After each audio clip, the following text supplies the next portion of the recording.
Today Lian Li released O11 Air Mini, and it's going to be quite interesting to check out and compare it to the O11 Mini and to see the temperatures, but there are also some difference in measures and what you can expect. So let's build it and check out all the details in depth.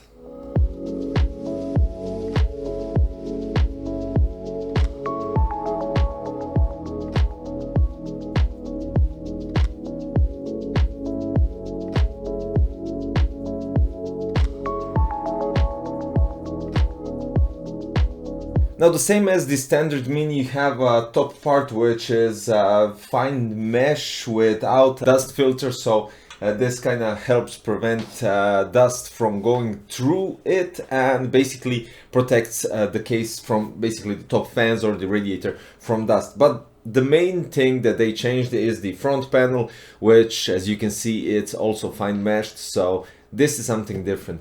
In addition to everything, we get two 140 PWM fans which spin up from 500 to 1200 RPMs, and we have one 120 at the back which is also PWM and spins up from 500 to 1600. Now, the complete chassis has loads of stuff which are completely different. And even though you could place a mini ITX, micro ATX and ITX, we have the same thing as we had with the standard Mini. So you have a possibility and modularity here at the back to adjust everything, because in standard 7 PCI Express slot layout, you can't place a radiator on top.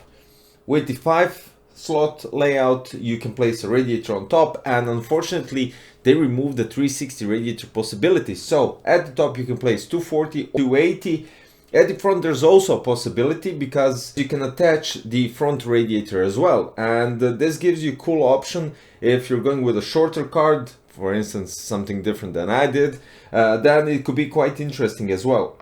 The bottom is also sacrificed when it comes to 360 fans, so 3 times 120. You have the possibility to place to 120 or to 140. But the thing is, you can move them from side to side depending how you wish to place them. We have something different which most of you guys, well, loads of you guys will definitely love. There's a possibility to place an ATX power supply. Last time we had SFX power supply, now we have an ATX power supply possibility, and you still have loads of clearance at the back to reroute your cables, because for instance I have the cable extenders here, I have loads of fans with loads of cables for the ARGB, for PWM, and still standard cables from the power supply. Okay, I had to sacrifice the 2 hard drive bays here at the back to hide the cable somehow, but still you can do it if you take time and do it carefully. Now, as you can see, I actually tried to recreate the O11 Mini and to compare the temperatures, because I wanted to see if this went a bit further when it comes to, and better of course, when it comes to temperatures. The layout was unfortunately that different that I couldn't place the Galahad 360 on top and to get the exact same thing, because I'm still using 10700K since I used it in O11 Mini, and I wanted to compare the temperatures. Now, here at the back we have a possibility to place two 120mm fans, or you could actually add a radiator as well and somehow reroute the pipes. And you can see that it has a different dent in, and the rubber grommets are under 90 degrees angle. So this kind of gives you different possibilities when comparing it to Mini, and this is quite cool. At the back, with the middle stand that covers up the cables, you have a possibility to place two 2.5-inch SSDs. And basically when it comes to all the dimensions and everything, this is it. Now, for some details, in the 7 slot mode we can place top 3 120mm fans or two 140 with a thickness clearance of 25mm. The side can go 240mm radiator or 2 times 120mm fan. The thickness is up to 59mm. The front radiator support can go up to 240 or 280 with the same support of fans. And at the bottom you can place 240mm radiator with fans or fan support maximum thickness of 20mm if you're going 2 times 140. 280 is not supported at the bottom. And when you're talking about ATX or ITX, at the bottom you can place 240 or 280 radiator with the same support of the fans. Now for the 5-slot mode you have top possibility for 240 280 millimeter radiator as well as two 140 millimeter fans. The clearance is 65 millimeters.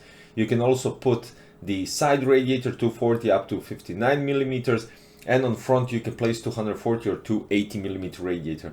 At the bottom with the M-ATX motherboard you can place 240 millimeter radiator or fan support as well with up to 2 times 140 millimeters. The radiator support of 280 is not supported when micro ATX board is inside.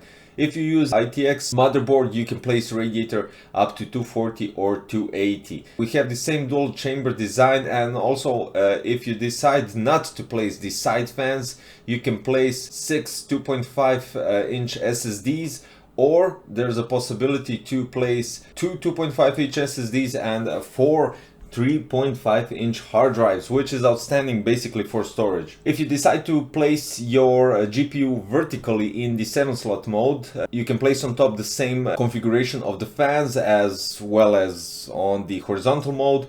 The side radiator can be placed and the thickness is up to 59. The front you can also place the radiator depending on the length of the GPU. The bottom can go with the radiator 240 with 2 times 120 millimeter fans. In the 5-slot mode and the graphic cards vertically, at the top you can place radiator 240 or 280 up to 65 millimeter, side as always 240 with 59 millimeter thickness, and front 240 or 280 radiator with fans. So basically what I did is I placed an ITX motherboard as well as I did in the O11 Mini. So we have the MSI Meg Z490i Unify with the 10700K, which reached 69 Celsius degrees, and right here we have the RTX 3070 Supreme X, which actually went above the old graphic card I tested, but that was RTX 2070, which I don't have anymore. This one went up to 67-68 Celsius degrees in AIDA 64 Extreme Edition.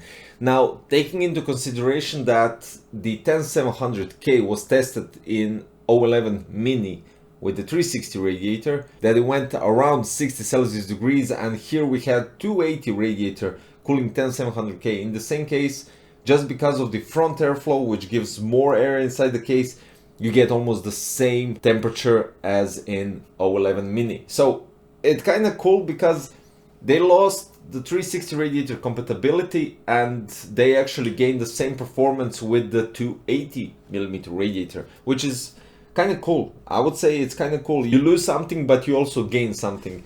Now, when we're talking about the GPU temperature is quite alright, and I can't complain with the 67 Celsius degrees, 68, whatever, on RTX 3070 Supreme X, because it's kind of normal temperature for this card. And all in all, the build looks outstanding. You have a complete white. They didn't go like they did with the O11 Mini, first black rims on the tempered glass, and then they published and released O11 Mini complete white with even white rims around the tempered glass. Here you have a complete white build, and if you decide to go with a complete white themed build, you could do that as well.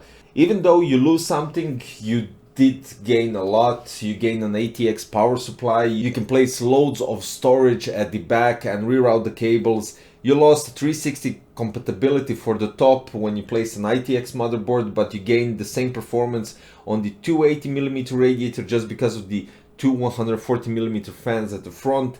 There are quite loads of possibilities for radiator, bottom, top, front, side. So in such a small case, it's quite outstanding to get all of this. I just want to say that the side fans are acting as an exhaust just because we have a front intake.